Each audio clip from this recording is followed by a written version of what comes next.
है हमारी, सोचो हम क्या करते हैं, 12वीं बाद उसकी शादी करा रहे हैं, लेकिन अगर वही बच्ची 12वीं के बाद ग्रेजुएशन कर रही है तब उसकी शादी हो रही है, वही बच्ची अगर कुछ नौकरी कर रही है तब उसकी शादी हो रही है। तो तीनों बार में आपको फर्क पता चल जाएगा जिस लड़के से आप शादी करा रहे हो। 12वीं वाले लड़की की शादी आप किससे कराओगे, शायद छोटू मोटू कोई धंधा या दुकान वाली। जो ग्रेजुएशन वाली बच्ची आपकी होगी उसकी शादी आप करवाओगे तो शायद वो लड़का कोई नौकरी पे होगा, कहीं होगा बाहर। अगर आपकी बेटी खुद नौकरी पे है तो could have been a possibility कि आप उसकी शादी कहीं ऐसे परिवार में कराओगे जो नौकरी में है और अच्छे खासे सरकारी में लगे हुए।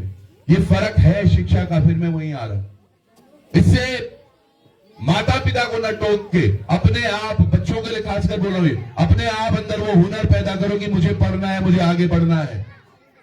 ये हमारी बेटियों के लिए बहुत सारी स्कीम है। घर वाले बोलते हैं पैसे नहीं हो रहे, कैसे पढ़ाएं तुम्हें, अरे बैंक लोन दे रहा है, शिक्षा का लोन सबसे शून्य न्यूनतम ब्याज दर पर मिलता है।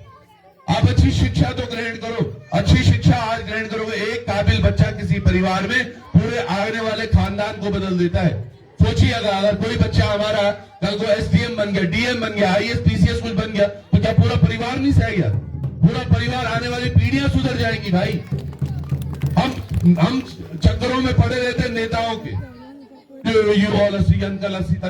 अंकल। मैं भी यहाँ पे आया, मैंने भी दीदी को वही बोला था, लिखाने के लिए मैं भी लिखा दूंगा भाई, मैं के पद पर नहीं गया, मैं लिखा दूं 21 क्या मतलब कुछ भी।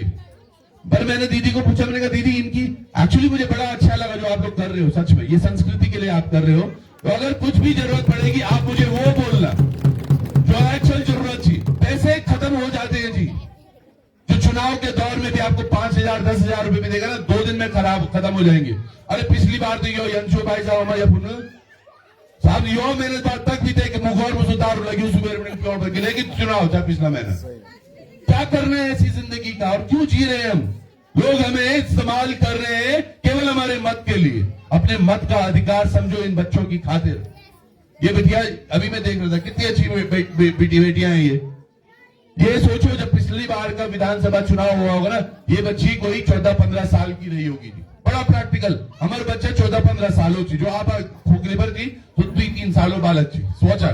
अब हम वो वोट देते हैं, हम वोट देने जाते हैं, हम सोचते चला यार कहते भी क्यों होने चाहिए, अरे कहते नहीं क्यों। एक महत्वपूर्ण व्यक्ति को दो जो आपको लगता है, क्योंकि ये अगली बार जो आपकी 14 साल की बच्ची जो 9वीं 10वीं में एक कोमल बच्ची है, वो 5 साल बाद 19 साल की हो जाएगी। जब ये कोई सा भी पद इसको मिला जो आपने नेता चुना, वो नेता तो अपना चमक गया, पर आपका बच्चा जो 14 साल में, अब 14 साल से 19 साल तक, अब ये नेता का क्यों काम है? ये नेता हो सकता है आपके यहाँ स्कूल अच्छे करता है, ये नेता आपके यहाँ कुछ शिक्षा की व्यवस्थाएं, कुछ रोजगार की व्यवस्थाएं बनाता। तो हमारी जो 14 साल की बच्ची थी या बेटा था, वो 19 साल में नौकरी लग सकता था, लेकिन हमने एक मत गलत दिया दार चक्कर में, और हमारे बच्चों को खराब होगी भविष्य। फिर तो 1924 बोलो, 2429 बोलो, यही हमारे साथ होता है। हमारे यहाँ पे जितने बुजुर्ग हैं आप देखो, कब से हम जा रहे हैं, कहां नहीं पूरी पढ़ लो, कर्ज कपाल करी थे, अगस्त मुनि बोलना, श्रीनगर बोलना, देहरादून बोलना, कख नहीं जिन पढ़ना, फिर भी क्या हो रहा है? ये सारी चीजें समझनी होंगी हमें।